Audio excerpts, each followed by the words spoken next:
Hello guys, I wanted to make this quick video from vacation.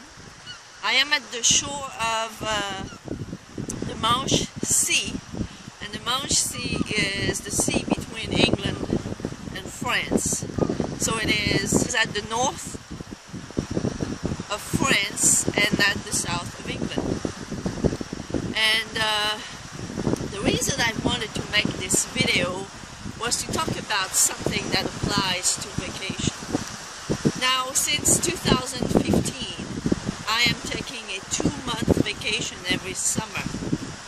And what I'll do, usually, is visit 2 to 4 different countries and having the time of my life.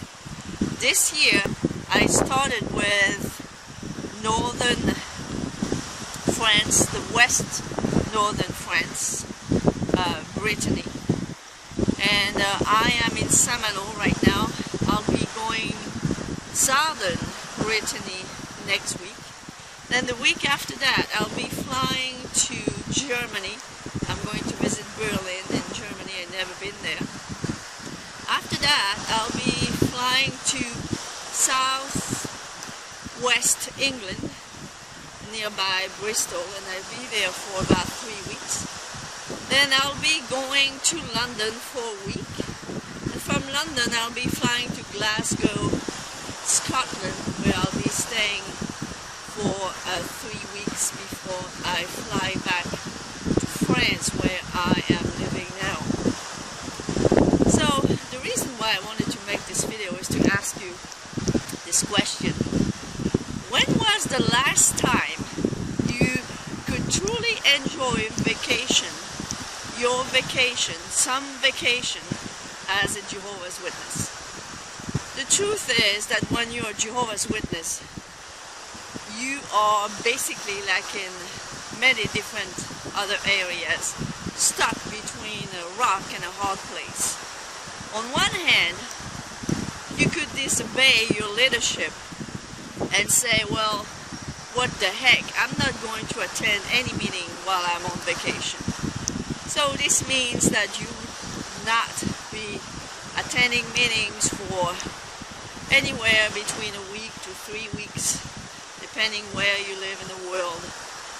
In France, they have up to 4-week vacation easily in the summer, so it means that they would not attend meetings for a whole month.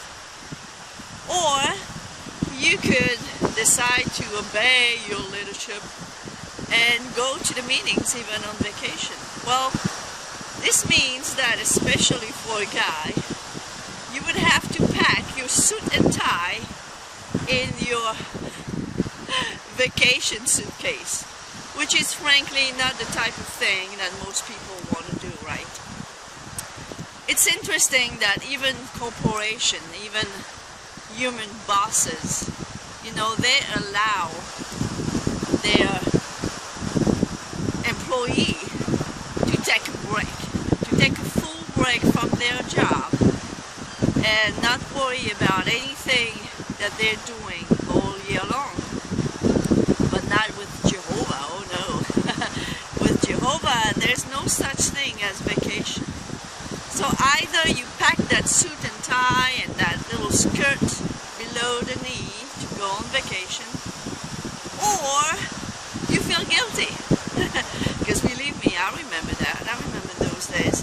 If you do go on vacation and decide not to go to the meetings, well, that's what you are going to pay. That's the price you are going to pay for doing this. You are going to feel very guilty. So that's the life of Jehovah's Witnesses, you know. Oftentimes they have 2 choices, and those 2 choices are never good. Either they choose to disobey and feel guilty, or they choose to obey and be bothered by it. So that's why I'm saying, you know, it's really being between a rock and a hard place. Another thing I wanted to talk about in this video is that for those who are afraid to leave the organization because they were brainwashed into believing that something bad was going to happen to them, well, I have faded away from this cold 11 years ago now. And I would not be able to have the life that I have now, especially the life that I have had this past 3 years, if I had been a witness still. And the reason I struggled for the first years that I was gone from this cold was not because I was gone, it was because I was still paying the price of having been in a cold for over 10 years. You know, I had gathered a lot of additional very destructive beliefs on top of the one that I had, which were the reason why I even got involved with the cold to start with. But on top of those, I accumulated a lot of false beliefs. I had a lot of things to get over with in order for my life to even get better. And that is why I became a coach. That is why, because I wanted to help people who were going through the things that I was going through. So if you believe that anything, bad can happen because you live this cold, that is not going to be remotely true, okay? Your life can only get better, and if it's hard at the beginning, just remember this. It's not hard because you left the freaking cold. It is hard because you have accumulated a lot of baggage while you were in the cold. Alright, so I'm going to leave you with this thought. This camera is starting to be heavy on my arms. I am walking on the beach as I am talking to you.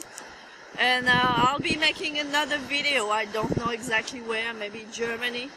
I'll try to find a quiet place to do that. And also in England and in Scotland, I'm sure I'll be able to make other videos, even though I am on a trip right now. So thank you for listening. Subscribe if you have not subscribed yet, and I'll see you on my next video. Bye bye now.